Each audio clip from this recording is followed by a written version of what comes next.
bonjour à toutes, j'espère que vous allez bien. Alors aujourd'hui je reviens sur ma chaîne pour une vidéo qui n'a rien à voir avec les sujets que j'aborde d'habitude, c'est-à-dire le ménage écologique, la maison, etc.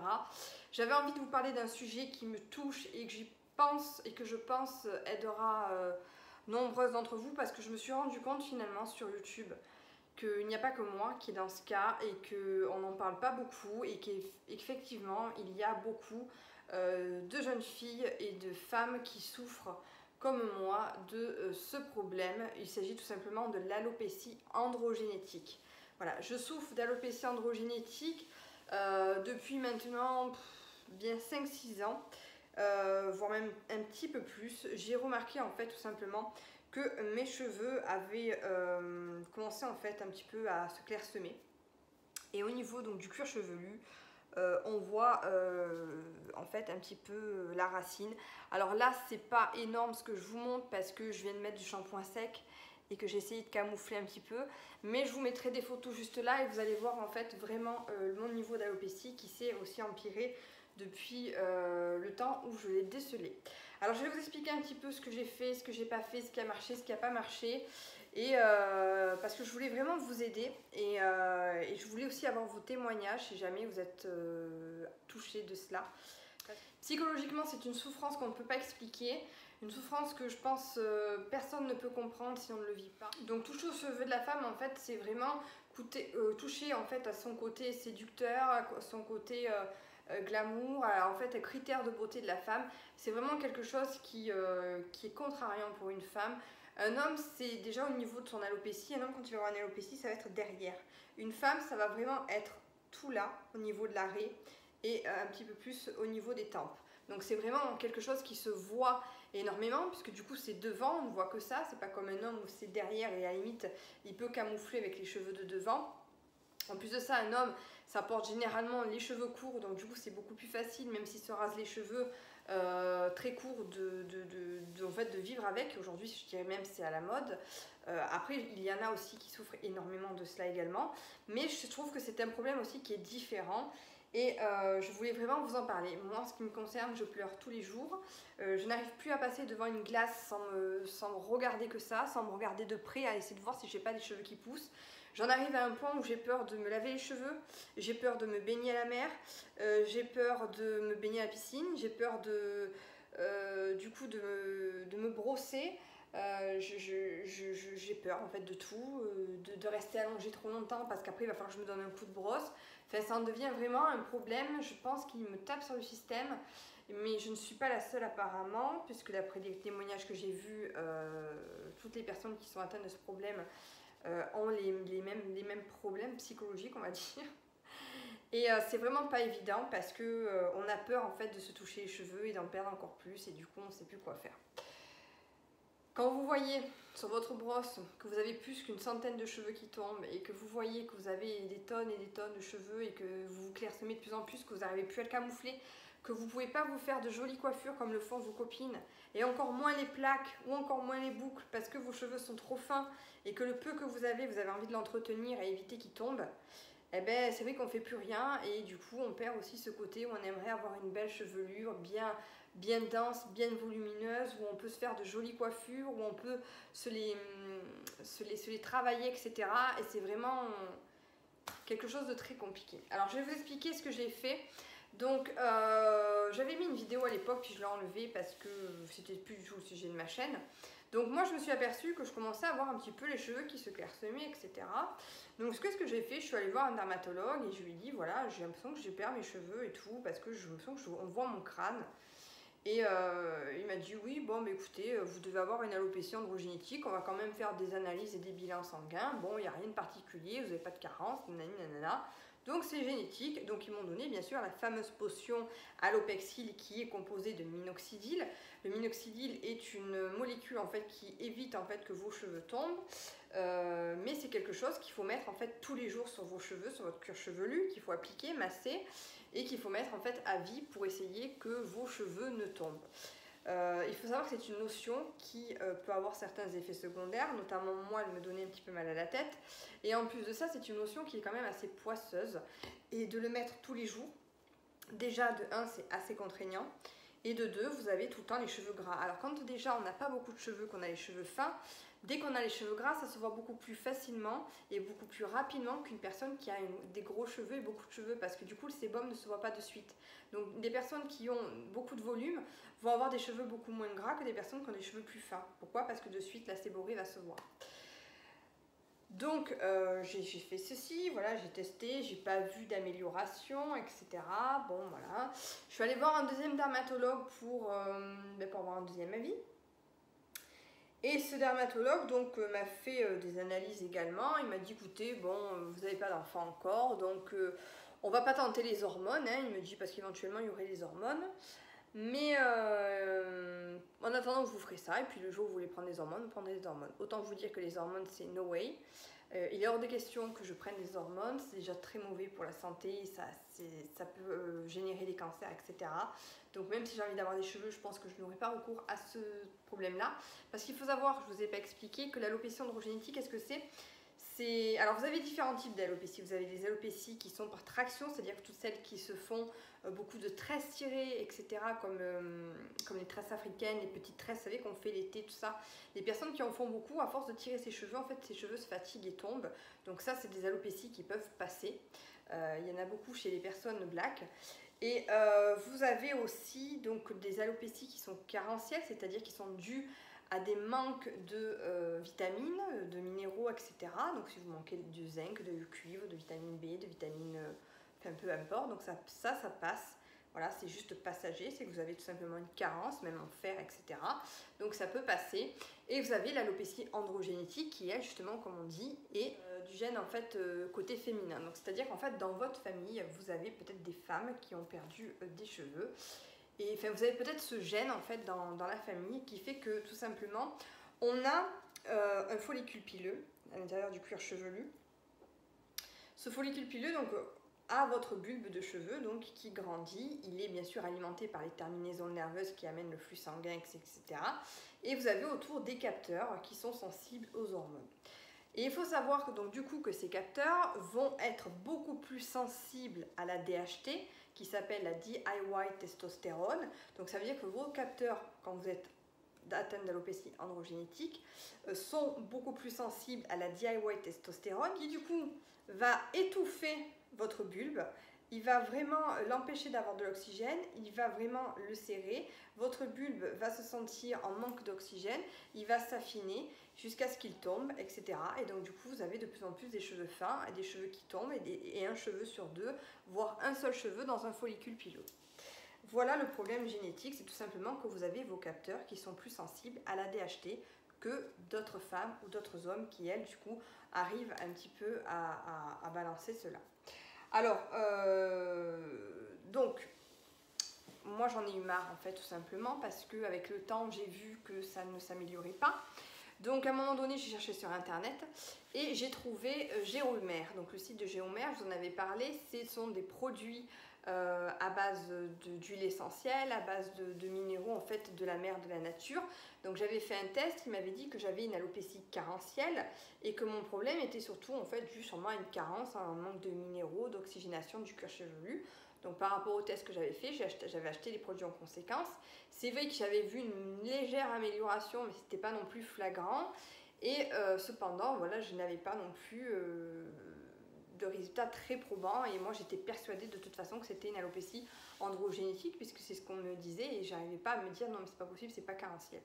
Mais bon, je restais quand même dans le doute à me dire bon, est-ce que c'est quand même une carence? Est-ce qu'il y a quelque chose? Ou est-ce que c'est quand même aussi génétique? Donc je me suis dit, il y a peut-être un petit peu des deux, ça c'est pas impossible. Je suis allée voir d'autres spécialistes du coup du cheveu parce que bon, malgré tout ce que je faisais, mes cataplasmes à base de boue, d'argile, etc. pour essayer de minéraliser mon cuir chevelu, pour essayer de l'oxygéner, j'ai fait en fait plein de trucs avec des huiles essentielles également, j'ai acheté plein de shampoings, j'ai essayé tous les compléments alimentaires pour faire pousser les cheveux, les ongles, je connais je crois que toutes les marques, les ampoules, les trucs naturels en fait pour justement essayer d'inhiber la DHT et en fait faire en sorte que votre follicule pileux soit moins sensible, etc. J'ai essayé plein de choses. Je crois que si vous me posez une question sur un produit du marché, je peux vous dire ce qu'il vaut. Enfin bref, ce qu'il vaut. Après, tout dépend de votre problème parce que ça marche peut-être pas sur moi, mais peut-être que sur vous, ça marchera. Donc, je vais aller voir la clinique du cheveu. La clinique du cheveu, en fait, ils font avec un microscope, ils vous regardent le cuir chevelu. Effectivement, donc du coup, elle me dit, effectivement, vous avez les cheveux très fins à la base, etc. Et elle me dit, vous avez les cheveux gras. Bon, ça, je le savais, elle m'a rien appris. Elle me dit, quand on a les cheveux gras, du coup, ça étouffe le cheveu. Donc elle me dit il faut les laver tous les 2 jours, voire tous les 3 jours, essayer en fait de faire en sorte que vous ayez les cheveux moins gras. Donc elle m'a donné des produits à base d'huile essentielle, etc. Et comme je lui disais, je lui dis oui, mais justement j'essaye d'espacer les shampoings pour essayer d'avoir quand même les cheveux un peu moins gras, parce que si je les lave régulièrement, forcément ça va stimuler et ça va me rendre les cheveux encore plus gras. Donc j'essayais d'espacer les shampoings. Elle m'a dit oui, c'est certes, ok, c'est sûr qu'il ne faut pas les laver souvent, mais il ne faut pas non plus laisser les cheveux qui sont trop gras en train de s'étouffer avec de la séborrhée. Il vaut mieux les laver, même à les rincer juste avec de l'eau pour éviter justement qu'ils ne s'étouffent. Donc c'est ce que j'ai fait. Et puis elle me disait que les couleurs que je faisais, parce qu'à un moment donné je faisais beaucoup de blond, assécher mes cheveux et au niveau des pointes j'avais des fourches qui se formaient. Ces fourches se divisaient en deux, ça séparait les cheveux jusqu'à ce qu'en fait le cheveu soit divisé en deux au niveau du cuir chevelu, s'affine et tombe. Bon, je me suis dit, alors si c'est ça, j'ai trouvé la solution, je vais arrêter les couleurs. Donc pendant 1 an, voire 1 an et demi, je n'ai plus fait de couleurs et je n'ai pas vu de différence. Alors il faut savoir que les cheveux, quand ça pousse, c'est à peu près tous les 3 mois. Donc tous les 3 mois, vous pouvez commencer à voir une différence au niveau des cheveux par rapport au traitement que vous faites. Et donc en 1 an, j'ai pu voir une différence et il n'y en avait quasiment pas.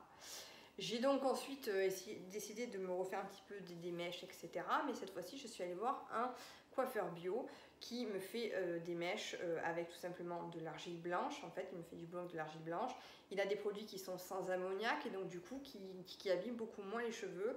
Et pareil, quand on fait des couleurs un petit peu dans le marron, un petit peu dans le chaud, du coup, ça gaine le cheveu et c'est vrai que ça rendait le cheveu beaucoup plus beau, je trouve, que d'aller chez les coiffeurs qui, eux, justement, vous cassent les cheveux. Et en plus de ça, à un moment donné, j'en avais marre parce que chez un coiffeur conventionnel, à chaque fois que j'y allais, déjà, on ne vous fait pas attention à vos cheveux, on vous les tire, on vous les casse. Enfin, c'est vraiment, j'ai l'impression que c'est l'usine, quoi. Et en plus, on n'arrête pas de dire oh là là, vos cheveux, ils sont dans un état, il faudrait faire quelque chose parce que vous perdez vachement vos cheveux. Qu'est-ce qu'ils sont fins, vos cheveux? Oui, ça va, c'est bon, je le sais, tu n'es pas obligé non plus de t'apitoyer ton sort. Déjà que j'ai envie de pleurer. J'en arrivais à un point où quand j'allais chez le coiffeur, j'avais peur qu'on me démêle les cheveux parce que je savais ce qu'il allait y avoir sur le peigne. Je savais qu'en plus, on vous tire chez le coiffeur, vous vous retrouvez comme ça dans la glace, on voit encore plus le cuir chevelu quand vous avez les cheveux mouillés, etc. Et toujours, on vous fait ce brushing là bien plat. Alors, je demandais toujours du volume, etc. Et ça devenait vraiment une angoisse. Et en plus de ça, j'avais l'impression d'avoir mes cheveux, c'était de la paille. Et depuis que je vais chez ce coiffeur, ben, j'ai plus eu ce souci. Et en plus de ça, comme il m'expliquait, il me disait moi, j'ai beaucoup de personnes du coup qui viennent me voir parce qu'ils ont des problèmes de cuir chevelu, qu'ils ont des problèmes, etc., qui ne peuvent pas aller chez les coiffeurs normaux parce que ça leur fait des réactions au niveau de la peau. Donc, du coup, ben, en fait, comme il a beaucoup de personnes qui ont des problèmes, il fait beaucoup plus attention aux cheveux. Beaucoup plus attention à vous, il vous... Voilà, d'ailleurs c'est lui qui m'a fait remarquer aussi que ça s'est empiré. Il m'a dit mais vous avez je pense un petit problème. J'ai dit oui je le sais. Et il m'a dit bon on va pas faire déjà dès la racine, on va essayer de partir un peu plus bas. Bon, ça c'est une aparté. Donc du coup mes cheveux je continue à les entretenir là-bas, même si ça fait un bon moment que je ne sais plus retourner. Et voilà, donc du coup malgré des années rien du tout. Il y a 2 ans, j'ai commencé à avoir en fait une accélération de ma chute. C'est-à-dire que jusqu'à maintenant, elle se maintenait. Je perdais les cheveux, j'avais envoyé un petit peu mon crâne, mais ça se maintenait. Il y a 2 ans, à un moment donné, je faisais ça, et à chaque fois que je faisais ça, il me partait une dizaine de cheveux. Je me brossais, et puis un jour, il m'est sorti carrément une mèche, et là, j'ai commencé à paniquer. Je me suis dit, mais qu'est-ce qui m'arrive? Qu'est-ce qui m'arrive? Ça va pas aller, voilà quoi. Donc du coup je pleurais tous les jours, là ça a commencé vraiment à être une obsession, je voyais que ça, j'avais peur, en même temps j'essayais de toucher, voir si ça s'améliorait, j'achetais des produits, etc. Et sans résultat, toujours. L'année dernière je me suis dit bon maintenant il faut que tu arrêtes tous ces produits, tous ces trucs, t'as beau chercher, ça ne fonctionne pas. Je vais voir mon médecin généraliste, je suis allée voir plein de personnes et puis je suis allée voir un médecin chirurgien esthétique pour savoir ce qu'il avait à me proposer parce que j'avais entendu parler de plein de méthodes qui pouvaient être efficaces pour les cheveux. Donc, je suis allée le voir et je lui ai dit que j'avais entendu parler de la mésothérapie. Il m'a dit, écoutez, avant de faire quoi que ce soit et avant de déterminer quelle méthode je peux faire, on va faire un bilan sanguin détaillé. C'est-à-dire que par rapport au dermatologue chez lequel j'ai été, il m'avait fait tout simplement vraiment la thyroïde, le fer, enfin je sais plus, il m'avait fait vraiment en gros. Et lui m'a vraiment fait détailler, c'est-à-dire qu'en fait il m'a dit au niveau des hormones, quand on vous teste les hormones, on ne voit pas vraiment la testostérone, l'œstrogène, je ne sais plus trop ce qu'il m'a raconté. Il m'a dit, donc certes il y a un coût supplémentaire parce que c'est pas pris en charge par la Sécu, mais il m'a dit on va essayer de regarder parce que là on verra si c'est génétique ou pas. Et la thyroïde, il faut vraiment regarder en fait qu'on vous fasse la T3, la T4, la TSH, etc. Parce que c'est vraiment ça qui est important, c'est savoir si la T3 est synthétisée en T4 ou je sais plus, enfin bref. Donc il faut vraiment qu'il y ait le détail et c'est ce qui est important. Il m'a dit au niveau de mes examens, il m'a dit écoutez, il n'y a pas vraiment de problème probant. Il m'a dit bon certes vous avez le fer un peu bas, qui n'est pas dans les normes. Il m'a dit c'est un peu bas mais c'est pas catastrophique. Vous avez la vitamine D qui est un petit peu basse et vous avez une hypothyroïdie frustre. Alors je dis qu'est-ce que c'est qu'une hypothyroïdie frustre? Il m'a dit en fait c'est votre thyroïde, le taux de thyroïde est dans les normes, mais on va dire qu'il est plus vers le bas que vers le haut. Donc ça peut vite tirer en hypothyroïdie si on n'essaye pas un petit peu de réguler cela. Donc il m'a dit, donc il m'a donné en fait des noms de, il m'a donné des noms de médicaments là à prendre, des lotions. Il m'a dit allez voir votre médecin et vous lui dites qu'il vous donne un traitement. Donc moi je ne suis pas allée voir mon médecin, je suis allée voir ma naturopathe parce que j'ai entièrement confiance en elle. Elle m'a réglé beaucoup de problèmes. Et du coup, je lui ai montré mes analyses, je lui ai dit ce qu'il m'avait dit et elle m'a donné du coup des traitements à base de plantes, thyrorégule, je sais plus ce que c'était. Elle m'avait donné aussi pour du houblon, je sais plus, elle m'avait donné plein de petites choses en fait. Et ça a été un travail que j'ai fait pendant plus de 6 mois, 1 an, pour essayer un petit peu de remonter. Ça remontait, mais pas énormément non plus. Ça c'est parce qu'à côté de ça j'avais un problème au niveau du foie que je suis en train de travailler en ce moment, qui stocke et qui du coup synthétise pas le fer, etc. Ça aujourd'hui je l'ai réglé mais j'en sors à peine maintenant, donc on verra aussi au niveau de mes cheveux si ça a un lien, parce que vous savez que la perte de fer, enfin le manque de fer provoque vraiment un manque d'oxygénation au niveau du cuir chevelu et peut faire tomber également les cheveux, et la vitamine D également. Donc du coup ça je verrai dans les mois qui suivent ce que ça va donner, mais c'est vrai que ça pouvait être un des facteurs. Cependant, ça n'a pas non plus changé vraiment ma vie jusqu'à maintenant, et c'est vrai que c'est quand même très très long. Donc du coup, ce que j'ai fait, c'est que je suis retournée le voir, j'ai dit ben voilà, j'ai dit bon mais mon fer monte, pas tant que ça, mais bon du coup il n'y a quand même pas de solution, moi je commence vraiment à complexer, je voudrais avoir une solution. Donc il m'a dit écoutez, on va faire tout simplement, on va essayer par la mésothérapie. On va essayer directement de vous apporter les vitamines au niveau du cuir chevelu. C'est-à-dire qu'en fait ce sont des petites piqûres avec un cocktail de vitamines qu'on vous injecte à l'intérieur du cuir chevelu. Et les vitamines, en fait, au lieu d'aller dans le corps, c'est-à-dire quand on vous les injecte sur les fesses là, par intraveineuse, elles peuvent se distribuer de partout dans le corps. Là, la mésothérapie, on vous les met directement dans le cuir chevelu. Donc ça va directement dans le cheveu. Et donc j'ai fait 7 séances de mésothérapie à 150 € la séance, ce qu'il en fallait. Et au bout de la 6e, voire la 7e, je lui ai dit, mais en fait, je voyais devant que j'avais des petits cheveux qui poussaient. Mais à ce niveau-là, qui est vraiment pour moi la zone la plus dégarnie, je ne voyais quasiment pas d'amélioration. Et on en a conclu du coup que ce n'était du tout pas une carence, une alopécie carentielle. Donc il m'a dit ça sert à rien que je vous fasse tout ce qui est méthode PRP. PRP en fait c'est on vous prélève par une prise de sang votre plasma sanguin, on vous le réinjecte pour recréer des plaquettes, etc. Il m'a dit ça, je pense que ça ne servira à rien. Il m'a dit il vous reste une solution, c'est Regenera, qui est tout simplement la mésogreffe. C'est une nouvelle technique qui vient de sortir.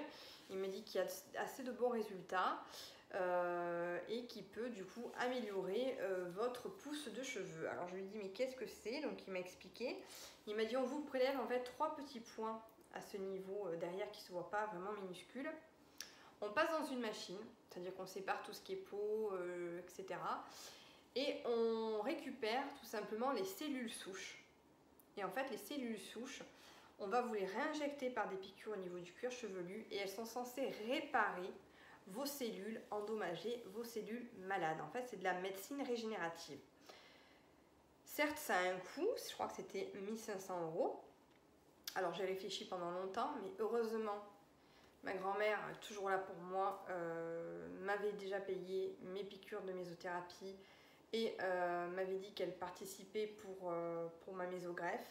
Donc du coup, ben, j'ai mis les sous de côté et elle m'a beaucoup aidée.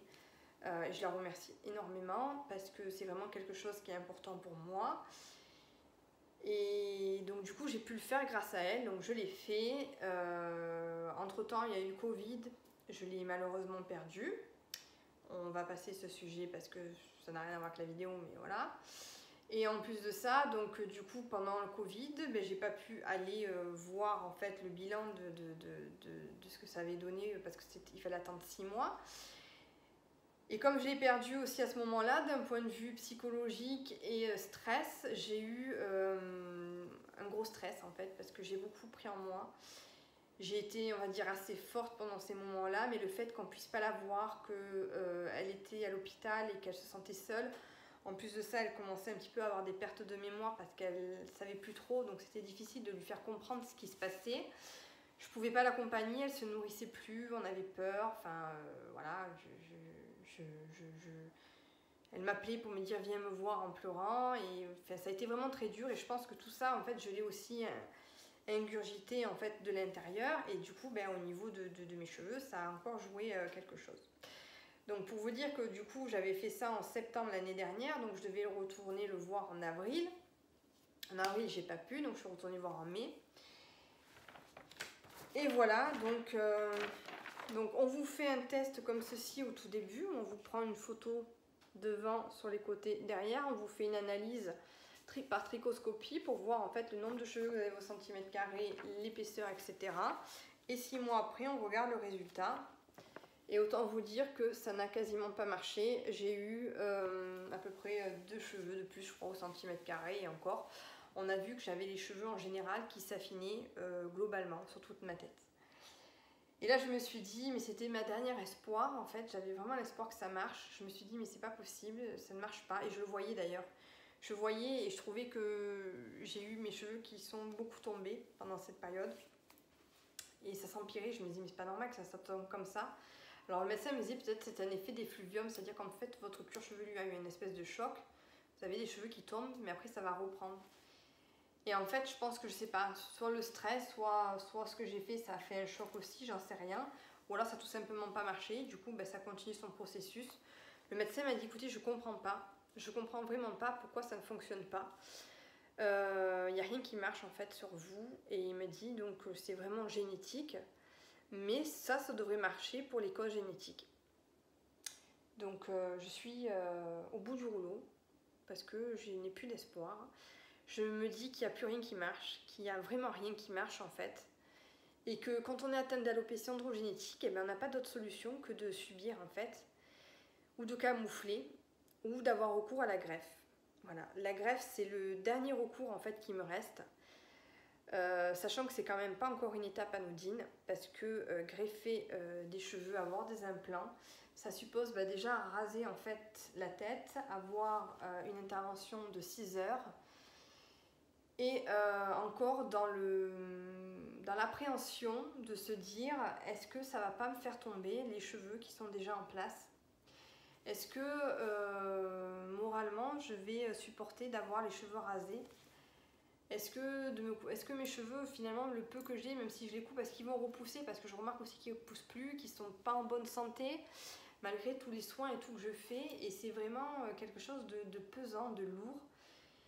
Et c'est vraiment la dernière solution en fait qui me reste. Donc, je suis allée voir quand même un autre chirurgien esthétique dans une clinique réputée à Marseille, qui m'a dit écoutez, de toute façon ça sert à rien que je vous fasse des examens ou que je propose quoi que ce soit. Pour les alopécies androgéniques, il n'y a pas d'autre solution que la greffe capillaire.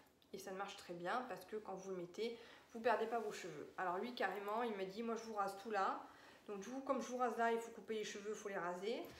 D'un point de vue social, c'est assez difficile de se dire qu'on va avoir les cheveux courts depuis pendant bien longtemps, notamment que moi j'ai les oreilles un peu décollées, donc je pense pas que ça m'aille tellement. Donc d'un point de vue moral, je pense que ça va être quelque chose de très difficile également.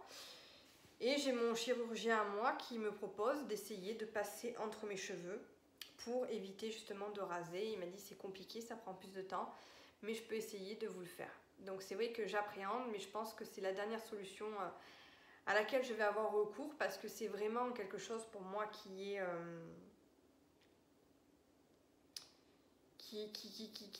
qui en fait c'est trop une grande souffrance. Donc je vais ouvrir un pot commun, je vous en parle si vous avez envie de participer pour ma greffe, parce que ça a un énorme coût, hein, c'est entre 3 et 4 000 euros, ça dépend du nombre de greffons qu'on vous met. Si vous voulez participer, je vous mettrai le lien en barre d'infos. Il n'y a aucune obligation, mais voilà, je vous le stipule parce que je vous parle de ça et que du coup, je vais essayer de mettre des sous de côté pendant des mois pour voir un petit peu si je peux me le payer. En attendant, j'essaye de faire ce que m'a dit la naturopathe, c'est-à-dire me masser le cuir chevelu avec des huiles essentielles, à me mettre de la sauge sur la tête, de l'hydrolat, de sauge, de romarin, etc. Et toutes les 2 fois par semaine, de me faire en fait avec des huiles essentielles de baie de Saint-Thomas, etc., de me faire un masque au niveau du crâne, de le garder toute la nuit. Alors certes, de le garder toute la nuit, c'est pas évident parce que vous sentez la plante, ça sent très fort. Dormir à côté de votre conjoint avec cette odeur, c'est pas très agréable, ça empeste, ça emboucane tout, l'odeur reste, ça c'est dérangeant. Donc j'essaie de le faire la journée en ce moment parce que je suis en télétravail plutôt que de le faire la nuit. Mais voilà, c'est des contraintes tout le temps, c'est au quotidien on s'occupe de ses cheveux parce que c'est très long les cheveux pour voir des résultats, c'est très long. À chaque fois qu'on essaye quelque chose, il faut attendre 3 mois, voir si ça a marché, pas marché. Et c'est pas comme quelque chose où on voit des résultats rapidement et puis quand ça marche pas, on recommence à zéro et voilà. Donc voilà, tout simplement. Donc si vous avez des suggestions à me faire, même si je pense que j'ai quand même tout testé. Si vous avez des réponses à me donner, ou vos témoignages, pourquoi pas. Et puis, oui, puis un dernier point aussi, je suis allée voir Norgile récemment. Norgile, c'est un centre d'expertise capillaire qui vous propose tout simplement des solutions pour camoufler votre cuir chevelu. Alors ça serait vraiment une solution qui pour moi serait temporaire et passagère, parce que je ne souhaite pas camoufler, c'est-à-dire que c'est pas mon but. Si vraiment j'en viens à un point où je peux plus me voir, là j'arrive encore un petit peu, j'en arriverai à ça. C'est-à-dire en fait il existe des volumateurs que vous mettez avec des clips juste pour camoufler, je les ai essayés, c'est vraiment fantastique, mais ça a aussi un coût, donc à voir. Mais ce que je vais faire, c'est que voilà, moi je voudrais vraiment avoir mes cheveux à moi, et en attendant camoufler si je vois vraiment que ça se dégrade. Après, je voulais aussi savoir s'il y a des personnes qui sont touchées d'alopécie, si une fois qu'elles ont eu leur grossesse, comment elles ont réagi. Parce que je sais que lorsqu'on a une grossesse, on est bourré d'oestrogènes, on a une stimulation au niveau des cheveux. Alors, est-ce que ça vous a fait du bien pendant la grossesse, mais est-ce qu'après ça recommence?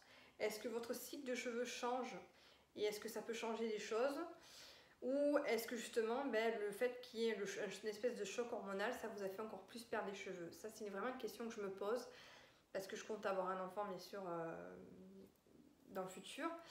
Et c'est vrai que je me dis, mais est-ce que à ce moment-là mes cheveux vont s'empirer? Est-ce que ça va s'améliorer? Qu'est-ce que ça va faire en fait? Et c'est vrai que du coup j'appréhende parce que j'ai peur qu'au niveau du choc hormonal ça me les fasse encore plus tomber, ou que de toute façon ça reste que 9 mois et puis après on entend déjà que toutes les femmes perdent énormément de cheveux après la grossesse, donc ça fait aussi quand même flipper. Voilà, je vous fais de gros bisous, je vous dis à bientôt.